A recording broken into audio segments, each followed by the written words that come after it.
एक ऐसी लाइब्रेरी जहां सिर्फ सन्नाटा बोलता है, और एक ऐसा रहस्य जो 30 सालों से दफन है। अहमद को मिला एक रहस्यमय खत। रात के 3 बजे लाइब्रेरी में आकर सच का सामना करो। लेकिन क्या ये सच उसकी जिंदगी को हमेशा के लिए बदल देगा? क्या अहमद उस किताब का रहस्य जान पाएगा, या फिर वो भी उन लोगों की तरह खो जाएगा जिन्होंने सच को जानने की कोशिश की? इस कहानी को अंत तक देखना मत भूलना, क्योंकि ये सिर्फ एक कहानी नहीं, ये एक ऐसा सच है जो आपको हिलाकर रख देगा। रहस्य तकदीर, एक ऐसा सफर जो आपको सच और अफसाने के बीच उलझा देगा। चलो शुरू करते हैं। बिस्मिल्लाहिर्रहमानिर्रहीम। अस्सलामु अलैकुम।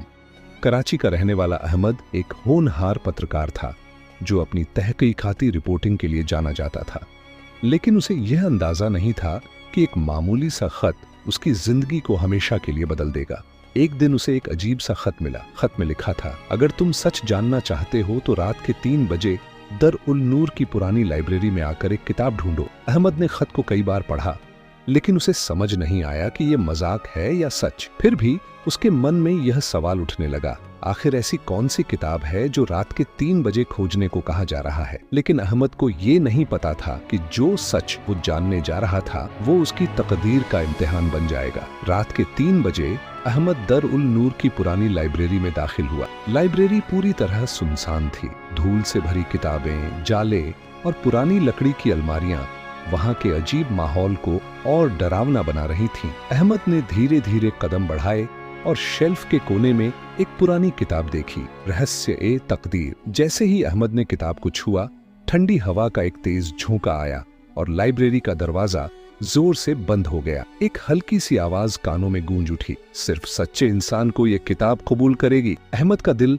तेजी से धड़कने लगा, लेकिन उसकी जिज्ञासा ने उसे पीछे हटने नहीं दिया। उस रात जब अहमद ने घर आकर किताब पढ़नी शुरू की तो अजीब घटनाएं होने लगी। किताब में लिखा था कि एक पुराने सूफी संत ने इस किताब के जरिए गैब की दुनिया से रिश्ता जोड़ लिया था, लेकिन ये भी चेतावनी दी गई थी, जो इस इल्म का गलत इस्तेमाल करेगा वो अल्लाह के अजाब का शिकार होगा। उस रात अहमद को महसूस हुआ कि उसके कमरे में कोई मौजूद है।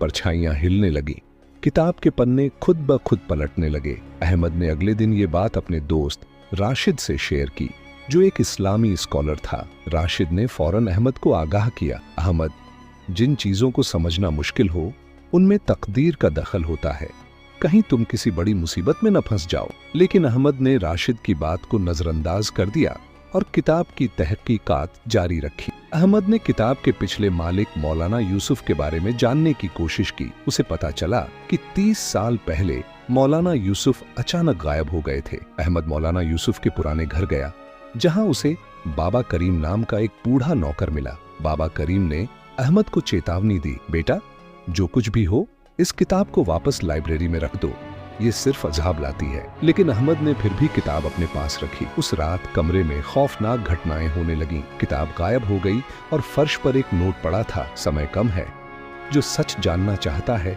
उसका अंजाम बुरा होगा। अहमद अब डरने लगा था। उसने इस्लामी विद्वान मुफ्ती हसन से मदद मांगी। मुफ्ती हसन ने कहा, इंसान का इम्तिहान सिर्फ इल्म से नहीं, यकीन से भी होता है। जिस चीज का इल्म न हो उससे दूर रहना ही बेहतर है। अहमद ने किताब को वापस लाइब्रेरी में रखने का फैसला किया, लेकिन जब वो लाइब्रेरी पहुंचा तो वहां कुछ अजीब लोग उसका इंतजार कर रहे थे। काले कपड़ों में छुपे चेहरे, जिनकी आंखों में सिर्फ अंधेरा था। उन्होंने अहमद से किताब मांगी और कहा, ये किताब हमारा हक है।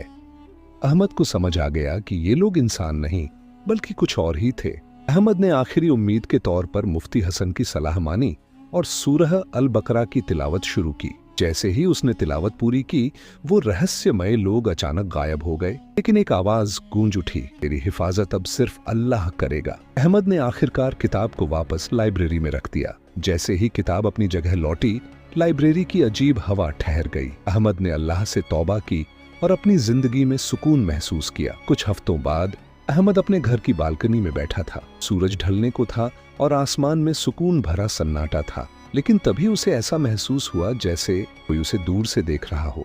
छाया फिर से अंधेरे में खो गई। क्या ये वाकई सब खत्म हो गया था? इस्लाम हमें सिखाता है कि गैब की दुनिया का वजूद है, लेकिन इंसान को सिर्फ उसी इल्म का पीछा करना चाहिए जो अल्लाह ने उसके लिए हलाल किया है। सच्ची ताकत सिर्फ ईमान, सब्र और अल्लाह की मर्जी पर भरोसा करने में है। अगर आपको ये कहानी पसंद आई हो और ऐसे ही दिलचस्प किस्से और रहस्यमय दास्तानें सुनना चाहते हैं तो चैनल को सब्सक्राइब करना मत भूलिए। वीडियो को लाइक करें, शेयर करें और अपनी राय कमेंट में जरूर बताएं।